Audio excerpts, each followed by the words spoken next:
저에게는 원래 그 사고 난 교회 성도들이 기도회로 모였던 모임이고요.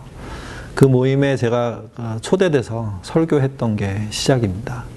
개인적으로는 개척의 어떤 플랜이나 이런 게 있었는데, 그들이 갖고 있는 그런 절박함들을 한 1년 정도 도와주고 시작하자. 이렇게 저는 개인적으로 그렇게 생각했는데, 그 도와주는 기간 동안 서로 나누었던 어떤 교회론, 특별히 건강한 교회에 대한 생각들이 나름 맞아 떨어졌고, 그리고 그분들이 적당한 목회자를 찾는데 굉장히 어려움을 겪어서, 그러면 어쩌면 이 일이 내가 해야 될 일이 아닐까 생각을 해갖고 참여하게 됐습니다. 건강한 교회가 뭔지를 공부해보자 해서 1년 정도 성경에 나와 있는 건강한 교회가 뭔지, 또는 우리가 알고 있는 신앙 용어들, 신앙적으로 사용하는 용어들이 정말 성경적인지, 그리고 교회는 목사 혼자 운영하는 게 아니라 교인이 함께 할 수 있는 건 뭐 그런 건 불가능한 건지, 뭐 이런 거에 대한 1년 정도의 성경 공부나 뭐 설교나 뭐 이런 과정들을 쭉 하게 되면서, 그래 우리 교회의 방향이 뭐 1년도 안 걸렸죠. 한 7개월 정도 지난 다음에 교회가 이제 설립이 됐으니까, 그러면서 건강한 교회로 가야 된다. 뭐 규모는 잘 모르겠는데 어쨌든 건강성의 요소가 드러나지 않는 교회라면, 또 더불어 성경적인 중심이 없다면, 그럼 우리가 여기서 모일 이유가 없다. 그래서 이제 건강한 교회를 하기 위해서 교회가 시작이 된 거죠.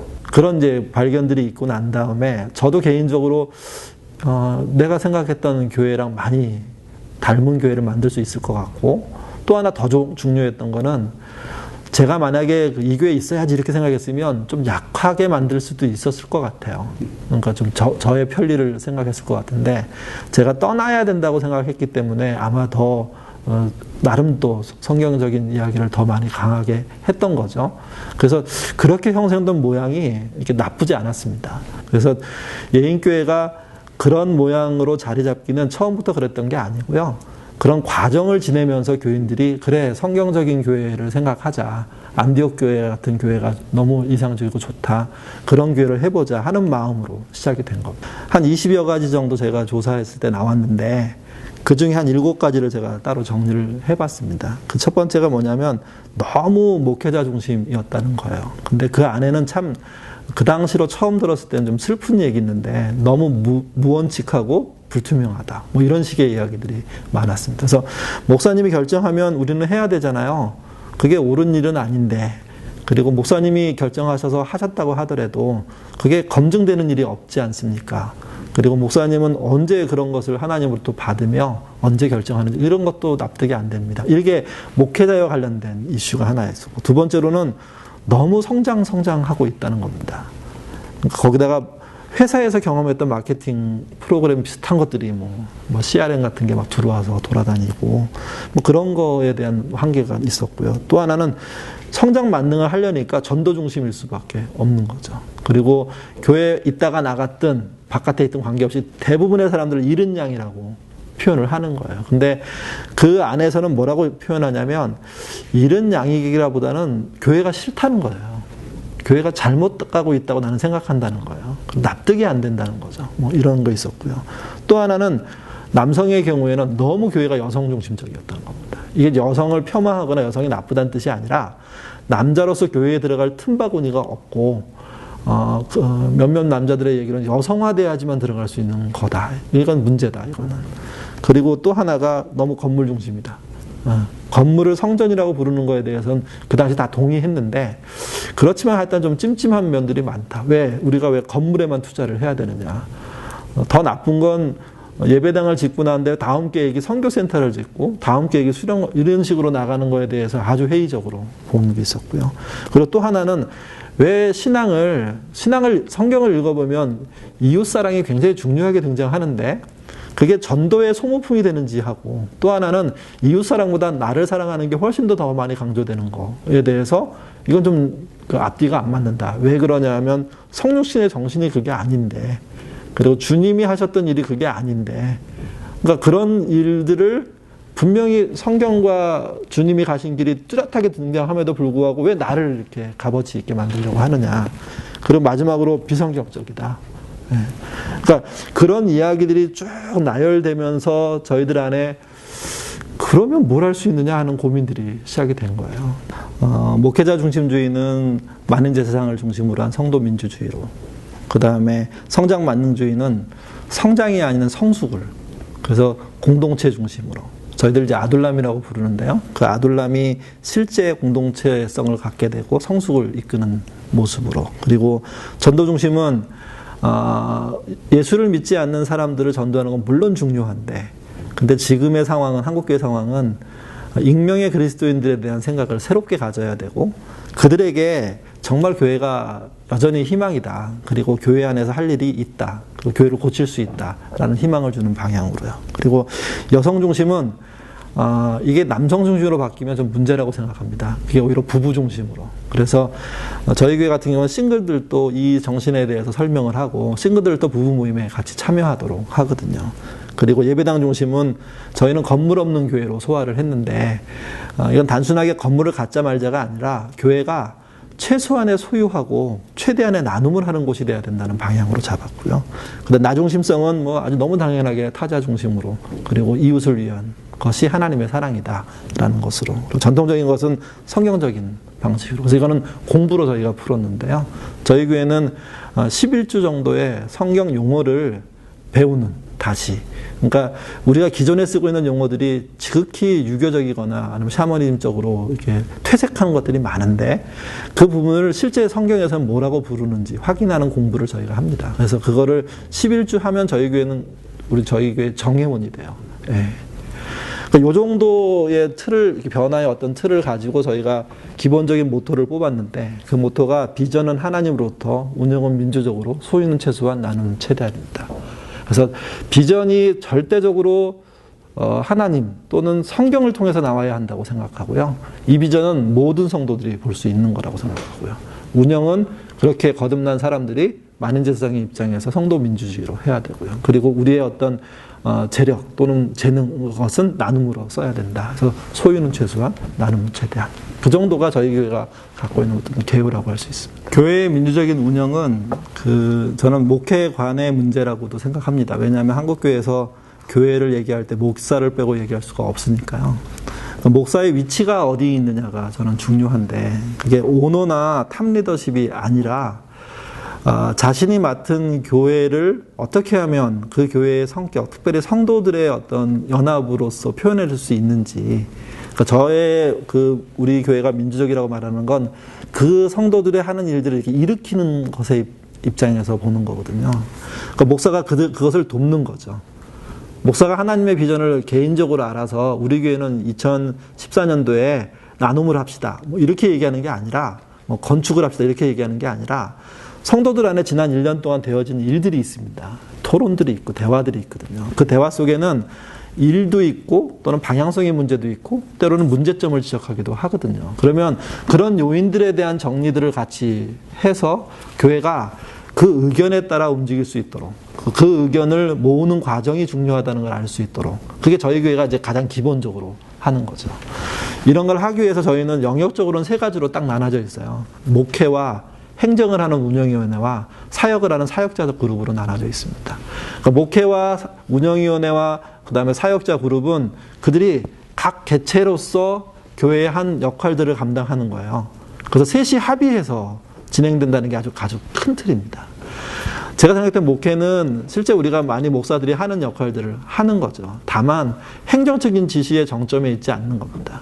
저희의 행정적인 지시의 정점은 보통 교회는 당회라 그러는데 저희는 운영위원회고요. 이 운영위원들은 저희가 말한 자격, 그러니까 저희 교회에 등록한 지 2년 이상 되고 저희가 원하는 과정들을 다 위해서 정회원이 된 분들인데, 그분들이 아둘람의 추첨을 받아가지고 이렇게 교인총회에서 뽑히는 경우에 운영위원이 되거든요. 그분들이 전체 행정을 맡습니다. 그리고 거기 운영위원장이 보통 교회에서 말하는 당회장 역할을 합니다. 네. 그리고 이제 그 말고 실제 사역자는 또 별도 그룹입니다. 저희는 좀 일반 사역은 교회를 돕는 사역이 있고요. 독립사역은 외부를 지향하는 사역이 있는데, 이 독립사역이란 말은 어떤 뜻이냐면 계획과 재정과 집행을 독립해 돼 있습니다. 물론 운영위원회와 목회자하고 협의합니다. 연초에 전부 다 계획도 세우고요. 그러면 예산도 배정되고요. 그러면 거기서 예산이 넘어가고 계획이 세워진 것에 대해서는 우리 그 독립사역 그룹이 독자적인 진행을 하는 거죠. 그리고 물론 뭐 협조 관계를 가지면서요. 그리고 나중에 가서 이 전체를 연말에 가서 감사하는 방식으로. 그러니까 저희는 교회의 민주적인 운영을 단순하게 투표하는 정도나 여론 모집 정도가 아니라 교회가 전체적으로 유기적으로 움직이는 어떤 시스템을 말하는 거고, 그 시스템이 실제 저희 교회 안에 지난 14년 동안 여러 방면의 실험을 통해서 여기까지 오게 된 거죠. 저희가 올해 지난 그 주일날 총회를 했는데 14기 운영위원을 뽑는 총회를 했는데 그동안 했던 총회보다 훨씬 행복한 총회를 해봤습니다. 막 굉장한 웃음과 즐거움과 아주 적극적인 참여와 뭐 이런 모습들이 실제 드러나서 저도 페북에 이렇게 올렸는데 굉장히 당황했습니다, 사실은. 작년에 좀 더 약했지만 괜찮았고요. 올해는 더 좋아지는 모습이 있었는데 그게 민주적인 시너지 효과라고 생각을 해요. 그래서 민주적인 어떤 운영 자체가 교회를 성공시키고 이런 시스템이 아니라 우리 교인들이 유기적으로 연결시킬 수 있는 방법을 찾는 노력들이고요. 그 노력은 한두 번의 노력으로 되지는 않는 건 분명한데 그 노력을 찾아내면 그것이 만들어낸 유기적인 어떤 흐름이 사실은 교회를 민주적으로 운영시키는 거죠. 그래서 저희는 그 전체를 민주적인 운영이라고 얘기하는 겁니다. 또 하나는 저희도 그 긍정적이지만 피로감이 있는 사람들이 있습니다. 그걸 저희가 제도적으로 이제 거르는 작업들을 하는데 운영위원인 경우에는 2번 연속하게 되면 무조건 관둬야 됩니다. 일 자체를. 그래서 최소한 1년 이상은 쉬고 난 다음에 다른 일에 들어갈 수 있도록 하거나, 그러니까 사역마다 그런 식으로 사역의 한계가 있고요. 그 한계가 있으면 내려놔야 되고요.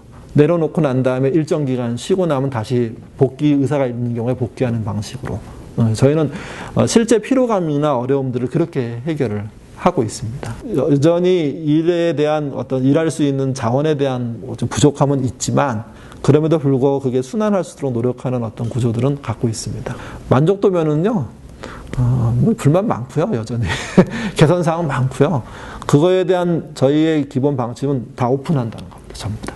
그리고 그거를 실제 논의하고. 저희가 이제 올해 사역 마치면서 지금 이제 그 인면총회가 끝나고, 그 다음에 12월 중순 그 하순에 예결총회 하거든요. 그러면 올해 결산하고 내년 계획을 세우는데, 그거와 동시에 뭘 진행하냐면, 교인들이 어떤 생각을 갖고 있는지를 이렇게 조사합니다, 전부 다. 그래서 한 사람당 11가지 의견을 낼 수 있게 해요. 그래서 5개는 우리 교회가 잘하고 있는 부분에 대한 의견을 내게 하고, 5개는 못하는 부분에 대한 의견을 내게 하고, 하나는 장기적인 미래를 위해서 뭘 해야 될지에 대한 의견을 모읍니다. 이걸 운영위원들이 정리하고 파악하는 거예요. 그 다음에 거기서 이렇게 시작합니다, 다시. 그러니까 민주적이라는 것이 그저 토론하고 이런 거 아니고요. 시스템적으로 의견을 개인이 모두 낼 수 있도록 도와서 그 의견을 축출해서 하는 어떤 노력들이거든요. 그래서 그런 것으로 하기 때문에 피로하고 어렵고 힘든 일 저희도 많이 있지만 이게 견딜 수 있는 것 같아요. 저희 교회 사역 중에 가장 핵심은 뭐 이런 교회 다니고 싶다. 익명의 그리스도인들에게 그 접근하는 프로그램인데요. 그것 말고도 사실은 뭐 독립사역, 아둘람 이게 중요합니다. 근데 이런 교회 다니고 싶다는 처음에는 저희 교회 교우들을 이렇게 우리가 어떤 교회를 다녀야 할지를 이야기하는 자리를 만든 거죠. 만들어서 시작을 했는데 첫날 첫 시간부터 100여 명의 외부 사람들이 찾아온 겁니다. 저희도 많이 당황했고요. 그때서야 저희가 정말 우리가 생각했던 익명의 그룹들이 존재한다.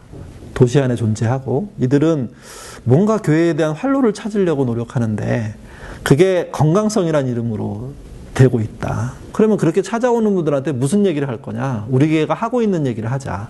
그러면 그 얘기의 축이 무엇일 거냐? 이렇게 접근을 했죠. 정관의 문제를 다루기 시작했고요. 그 다음에 그것을 투명하게 다루는, 그러니까 의사소통이든 재정구조든 어떤 투명하게 보고 열람하고 토론하고 그 다음에 그것을 평가할 수 있는 방법들을 가져야 된다. 그래서 저희가 투명성과 재정 공개에 관련된 그런 이슈들을 가지고 있었고요. 또 하나는 너무 건물에 매몰되어 있는 것이 실제 문제다. 건물을 넘어서서 할 수 있는 방법은 뭐냐? 그래서 저희가 이제 그런 대안으로 아둘람을 세운다든지, 이게 저희는 주중 모임하는 공동체를 말하는 거고요. 또 반대로 건물 없는 교회를 지향하는 거죠. 그래서 실제 공공시설을 빌려 쓰는 문제로 저희가 접근을 한 거죠. 그래서 그런 문제들을 이렇게 하나하나 제시하는 겁니다. 거기다. 그래서 정관의 문제, 투명성의 문제, 재정 공개의 문제, 건축 안 하고 건물을 활용하는 문제, 뭐 등등등의 문제들을 저희가 세미나 안에서 공유를 하면 사람들이 자기가 관심 있는 부분에 세미나들에 홀에 들어가서 얘기를 하게 되고요. 저희가 9번 했는데요. 9번 하고 얻은 결론은 여전히 이 이슈에 대해서는 관심이 많은데, 저희의 이런 교회 다니고 싶다는 익명의 그리스도인이 여전히 교회가 소망이며 그 교회를 다닐 수 있는 이유들이 있다. 그리고 그 교회는 단순하게 목회자의 리더십을 쫓아가는 그런 교회가 아니라 내가 직접 참여해서 할 수 있다는 거죠. 외부적인 반응은 굉장히 컸습니다. 저희가 생각하는 것보다 훨씬 강했고요. 3가지 정도인데요. 하나는 목회자 중심을 빨리 내려놔야 된다고 생각합니다. 그 단일 체제로 된 교회라는 게 존재할 수 있을지, 우리가 캐톨릭에서 뛰쳐나왔는데 그 캐톨릭으로 다시 돌아가는 모양으로 답이 될 수 있는지가, 그래서 목회자 중심주의가 빨리 목사님들로부터 이렇게 무너지겠으면 좋겠다는 생각이 들고요.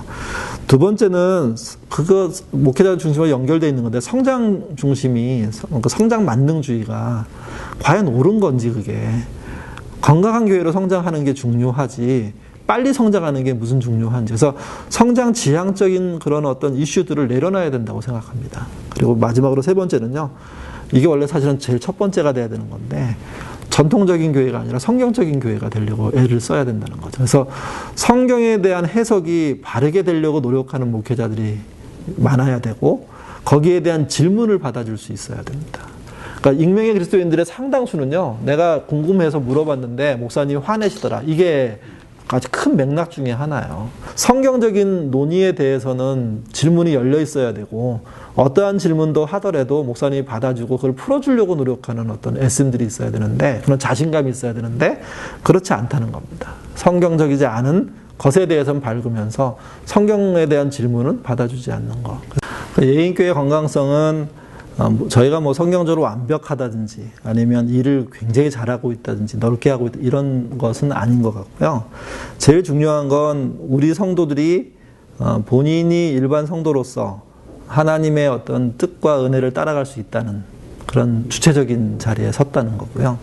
그런 노력들이 목회자 그룹과 연결해서 같이 하고 있다는 거죠. 그리고 특별히 운영위원회나 또 아둘람이 운영이 될 때 그게 민주적으로 소통하는 것을 원칙으로 하고, 그들이 주체적으로 참여하고 계획하고 진행하고 결산할 수 있는 그런 체제로 되어 있다는 게 중요하다고 생각합니다. 그러니까 성도, 교회의 어떤 소망이 하나님이시지만 하나님을 반영하는, 또 하나님의 형상인 사람이 실제 드러나는 소망이거든요. 그 소망을 갖고 있는 사람들이 주체적으로 움직인다는 게 저희 교회의 건강성의 핵심이라고 생각하고요. 저희들이 이런 일들을 실제 뭐 여러 가지로 설명할 수 있는데 2가지 정도만 소개해드리면, 하나는 독립사역이라는 겁니다. 저희는 이제 그 교회 행정적인 운영을 할 때 돕는 사역을 일반 사역이라고 부르고요. 교회 학교 관련된 사역을 교육 사역이라고 부르고요. 그 다음에 특별히 이제 아주 주체적으로 활동할 수 있는 사역을 따로 띄어서 독립 사역으로 부르는데, 그 사역에는 3가지가 있습니다. 나눔 사역과 선교 사역과 대외 협력, 외부 교회와 관련된 사역, 이렇게 3가지가 되거든요.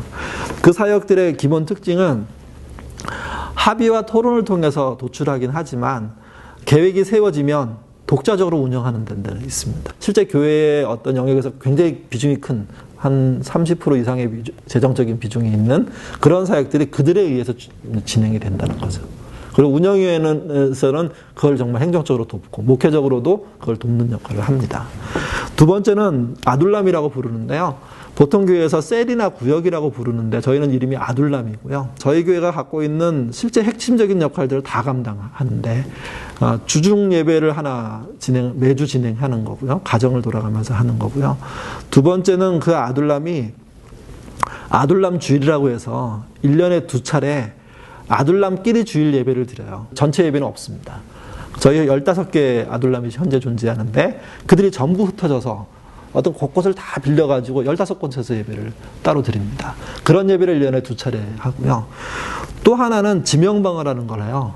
나눔은 해도 좋고 안 해도 좋은 게 아니라 예인교회 성도라면 반드시 참여해야 될 일인데, 특별히 그 정부에서 일하는 사회복지사들한테 소개받은 공식적인 거죠.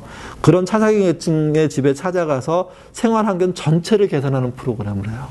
이게 우리 아둘람이 반드시 해야 될 일이라고 생각하는 거예요. 물론 그런 쪽에 재능이 없는 사람들이 겪는 어려움이 있어요. 하고 싶지 않은 부분. 그래서 저희가 이제 좀 다른 방식도 찾아보고 있는데 어쨌든 아둘람은 그거를 해야 되는 거죠. 그리고 또 한 가지 하는 일이 있는데 흩어지는 예배라는 걸 드립니다. 저희 교회가 처음 시작됐을 때 저희 교회 구성원들하고 얘기를 해보니까 명절 지나고 나서 얘기한 건데요. 고향교회에 대한 걱정들이 굉장히 크더라고요. 그럼 우리가 1년에 한 2차례 정도 주일날 우리 예배는 안 드리고 흩어져서 실제 고향 농어촌교회 미자립교회 가가지고 예배를 같이 드리는 방향으로 한번 친교를 시작하자. 거기에 대한 모든 것은 교회가 통제하지 않습니다. 그 아둘람이 합니다. 저희 교회가 실제 건강성을 위해서 하는 것은 구성원들이라고 생각하고 그 일들이 실제 벌어지는 것은 독립사역과 아둘람을 통해서 벌어집니다. 신학교 때 제가 신학교를 졸업하고 목회하면서 제일 아쉬웠던 거는 성경을 생각보다 모르고 시작했다는 거예요. 사역에만 눈이 밝아가지고 교회 사역이라는 게 1년, 2년, 3년 하면 그다음 배울 게 없을 정도로 이게 빤한 모양이 있거든요. 흐름도 있고. 그러니까 3년 정도만 애쓰면 나머지는 그냥 평생 그 리듬 타고 가면 되는 건데 실제 그런 사역적인 흐름과 프로그램을 돌리는 문제는 그렇게 적응할 수 있지만 성경은 그렇지 않은 거였다는 거죠. 그러니까 가장 기본적으로 성경을 제가 당장 일주일에 3번 정도의 설교를 해야 되는데 그 3번 정도의 설교를 하기 위해서 혼자 읽어내고 그다음에 그걸 주의하고 그 안에 묵상까지 같이 넣고서 우리 교회 형편에 맞게 설명해내고 그게 성경에서 벗어나지 않으려고 하는 과정들을 실제 해냈어야 되는데 이거에 대한 연습과 훈련들이 생각보다 약했다는 겁니다. 설교를 잘하는 건요 제 생각에는 그렇게 중요하지 않습니다. 왜냐하면 어느래도 괜찮아요. 근데 그 내용을 찾아가는 거에 대해서는 사실은 여기에 그 승부를 걸 수 있을 정도의 실력이 있어야 돼요. 성도들은 저 사람이 저거를 자기가 만들었구나 이렇게 모른다고 하더라도 저 이야기에 대해서는 저 목사님이 자신감을 갖고 있구나 이렇게 이해는 하거든요. 그러니까 이 자신감을 줄 수 있는 방식을 유명 설교나 좋은 예화나 또는 어떤 사람이 갖고 있는 책을 인용해서 되는 게 아니라 본인이 성경을 직접 대할 때 일어나는 현상입니다. 저 사람 되게 노력한다. 성경을 애써 보려고 하고 성경을 가볍게 보지 않는다. 그리고 본인도 적용하려고 몸부림치고 있다.